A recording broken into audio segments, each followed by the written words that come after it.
I think you brought up a good point about just adhering to the context of a piece and what it means when it was first created.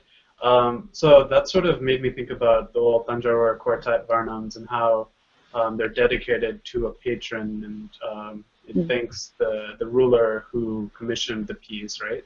And there are certain gurus and certain styles that sort of avoid those pieces because it sort of worships a mortal being, which is a no-no for them.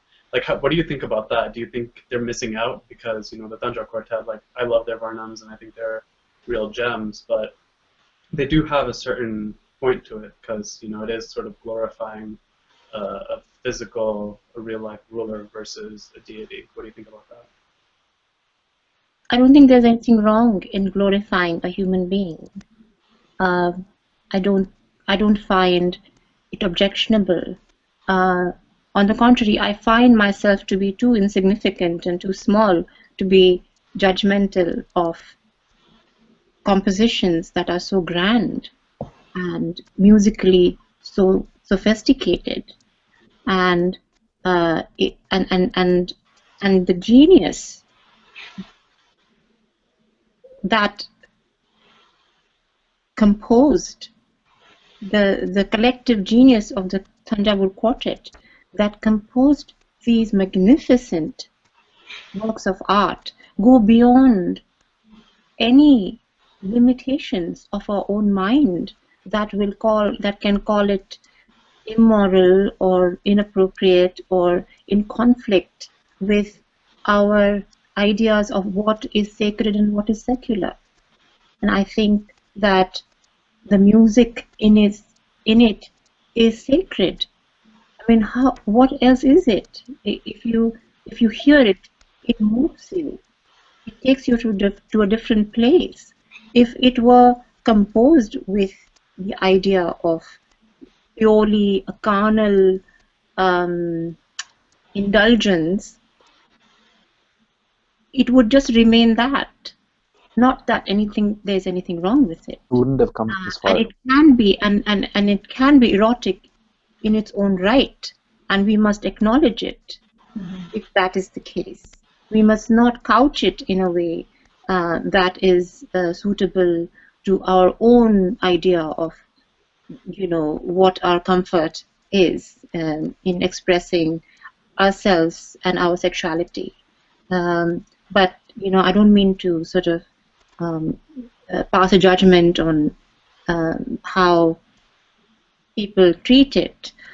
I can only speak for myself, and what I have to say is that I revel in these compositions and their genius and their power to move me to a place where I want to dance, and I want to treat it with dignity and with respect that it deserves.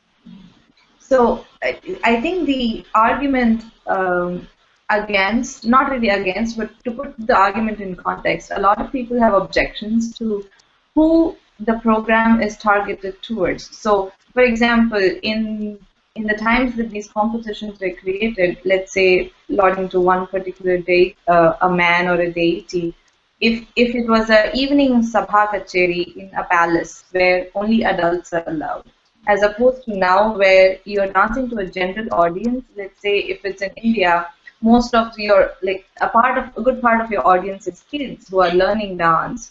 And then the question really comes into, you know, parents' mind when they take their kids to watch a traditional Bharatanatyam performance. And then do you think we should somehow PG-13 rate a program and keep in mind who we are performing to, or do you think it's okay for kids to learn the larger context of the compositions, and even if it's erotic, it's fine, it's a part of life? Or do you think that, you know, like under 13 kids should not?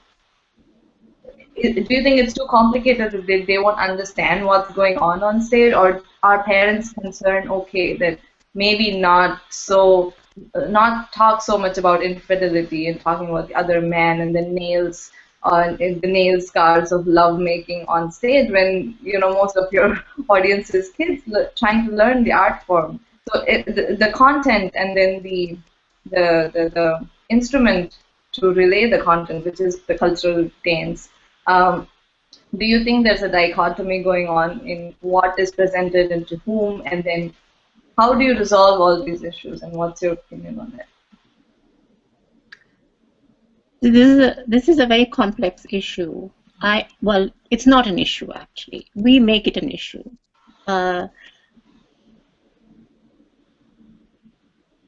think what we have to learn and know is that Bharatanatyam, the way we know it now, even now,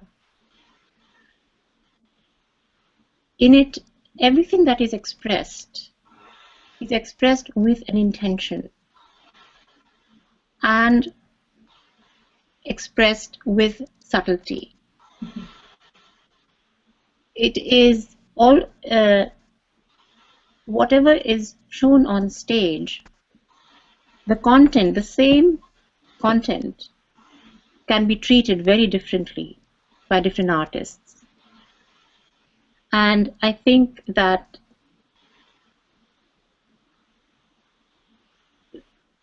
children nowadays are exposed to much more than nail marks as signs of love making.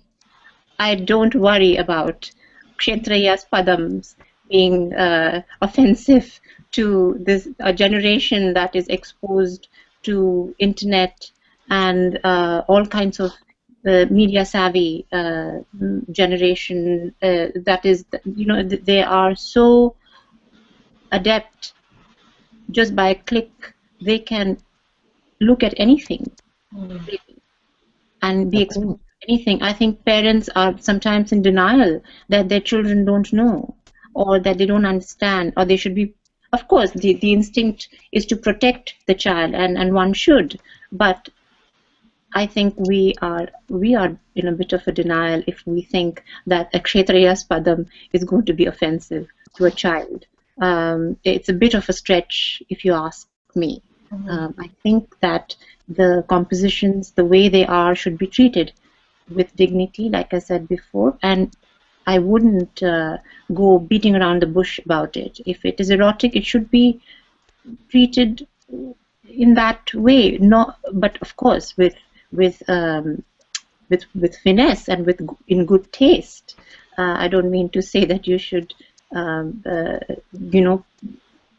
present something in with bad skills and technique, and not understanding the meanings, the layers of meanings in the poetry. You have to educate yourself, and the guru has to educate the student. But this is complex learning, but it is high art. I don't think there's any problem with the presenting this content on stage.